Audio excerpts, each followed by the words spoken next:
G'day ladies and gents, and welcome back to War Thunder. Today we're going to have a bit of a serious discussion again about battle ratings. This time I'd like to talk about the compression, and exactly how that works, how it affects the matchmaker in the long run, and how it eventually affects the game in the long run. Now, in the background, you'll see some footage, some random footage that I've managed to gather. It's just more to stop there being a black screen. Otherwise, listen to this as a podcast. Anyway, let's discuss the recent battle rating changes, or the planned battle rating changes, let's say. There was a plan to basically reduce a couple of battle ratings based on the statistics of a vehicle. So, the way it works is if a vehicle is performing poorly, that is, low win rate and low kill-death ratio over multiple battles, that's for the entire player base, by the way. It then perhaps warrants either a repair cost decrease, or if that's not possible, then a battle rating reduction. Now, for the top end vehicles, you can't really give them a battle rating reduction, and generally they'll be performing better. So far in War Thunder, we've had a clear meta decided, where you have battle rating ranges that tend to, see the most combat. You look at 10.0 and basically no one wants to play their 9.0s because the 10.0s are there and the 10.0s simply outclass them. Then you drop one battle rating step below and you go to 8.7. 8.7 is where all the premiums are, and people buy the premiums. People play the premiums because they're fun and they're competitive, and people play the vehicles around the premiums, like the Leopard 1A1, certain other vehicles sitting around that range. Maybe the Chieftains, maybe, I'm sure there's something Soviet, the T62M, the regular T62, my mistake. And then there's, pardon me, I've been getting a bit of a cold lately, so just bear with me. Then you get the next level below, so that will be 7-7, because the people are playing 8-7, the 7-7s will get dragged up into 8-7 matches all the time. Maybe 8-3, but mostly 7-7.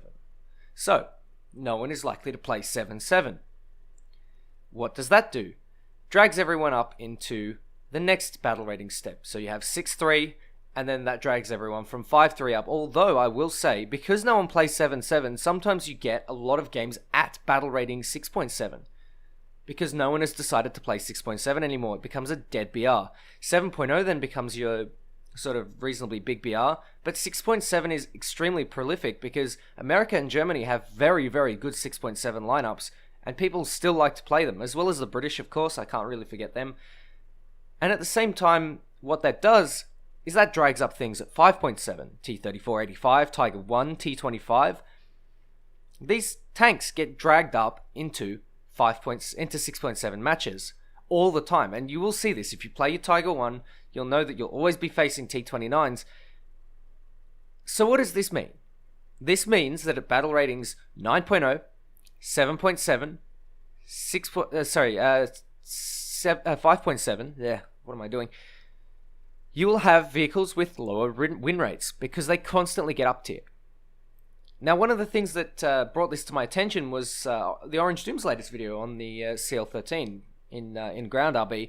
Very, very interesting video. Do check it out. I think he raises a couple of very interesting points. And whilst Orange may be, he has his biases, he is a stubborn man, but he does raise a good point. Gaijin balancing things off these win rates. Don't take into account a very, very important thing that I think that they've missed and Orange hasn't covered as well. They don't take into account what vehicles get up-tiered constantly and what vehicles get down-tiered constantly.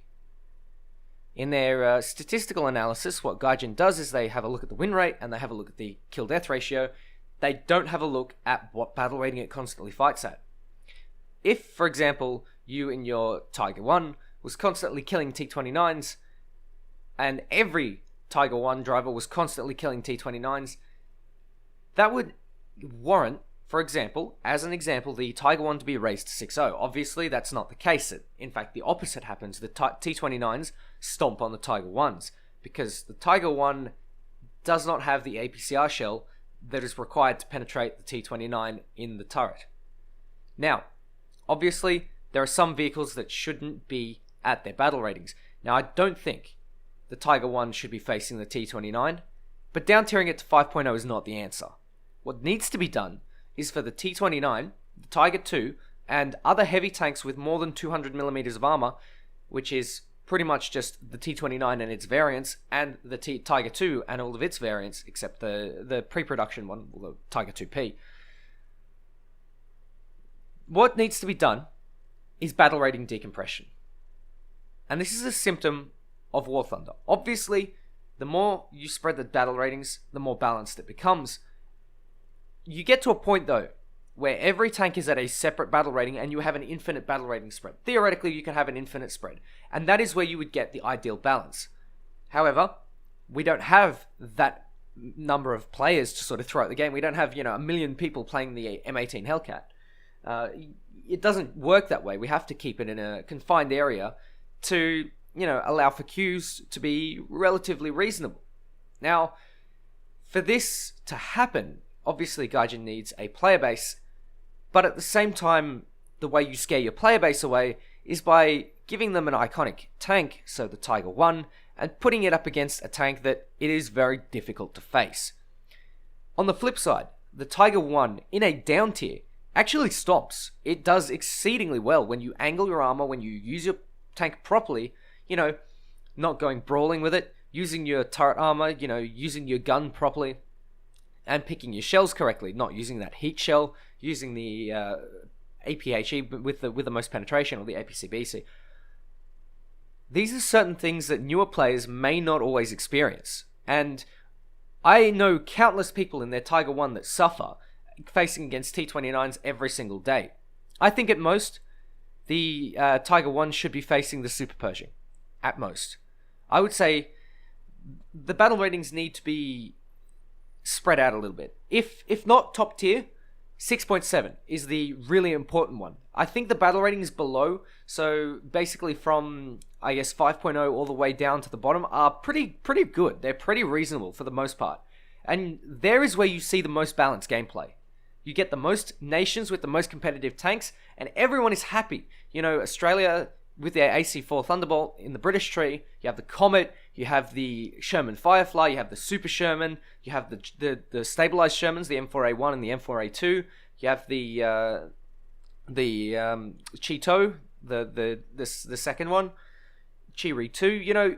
Germany has the Panzer IV, the Hetzer. USSR has the T-34, the T-34-57. They have the KV-1. The matchup at that battle rating is absolutely fantastic because Gaijin have gotten the battle ratings perfect there. It is literally perfect. I don't know any other battle rating except at like the tier 3 for most part. 3.3 to about 5.0. It's perfect. Maybe the KV-1B is a little bit too low, but that's one example. The rest of the battle ratings are pretty spot on, and Gaijin have done an excellent job with Tier 3. Now it's time to bring that balance to Tier 4. What needs to be done is there needs to be a little increase for all of the vehicles there. I would say put the maximum battle rating up to 11, and you have a little bit of extra room to play with. You can save up a little bit of room in the battle ratings 5.7 to 6.7 area. You can put the 6.7s at 7.0. Maybe some of the ones that don't perform as well at 7 leave at 6.7. Maybe the T92, maybe the M56 could go up because it's that strong, and then you would have a very convincing 7.0 lineup for pretty much everyone. Everyone will get a good 7.0 lineup. The Soviets will get the T-44-100, the British will get the Carnarvon, the Centurion, the FE-4202, the FE-4005, the Conway. The Italians will get, the R3T106 is going up a little bit, but the Italians will have a nice little lineup there. They'll have their Pershing with the long 90, sorry. They'll have the Orbital, they'll have the R3, they'll have, a well-rounded lineup. It'll be absolutely amazing. Can you imagine jumping into a 7.0 game and everyone having a solid lineup like they do at 4.3 to 5.0? Can you imagine that? How awesome that would be? this game could be incredible. You know, it could be incredible at every tier. All Gaijin needs to do is just a little bit of battle rating rearrangement. Pop that maximum battle rating up to 11.0. You know, you have plenty of room to give the Leopard 2A5 a bit of space. It's easily the best tank in the game. Then you have the Leclerc. I would say from people telling me the Leclerc, or as Koala would like it to be called, the AMX56. Please, if you are in a Koala video, please do comment AMX56 is the best tank in the game, because I'm sure Koala would absolutely love me for it. Anyway, I've mentioned a couple of other battle rating changes in a previous video, so I'll put that up in an info card on the top of the video. You can go and check that out. But essentially, what Gaijin needs to do is spread the battle ratings. And once you spread the battle ratings, you give everyone more breathing room. The Tiger 1 doesn't need to go down to 5.3. It can stay at 5.7 as long as it doesn't face something like the T29 or the T30, because that is exactly what the Tiger 1 is mainly struggling with. Those heavily armored tanks that it just simply can't frontally penetrate. And it's just not fair to give them a tank that they can't frontally penetrate.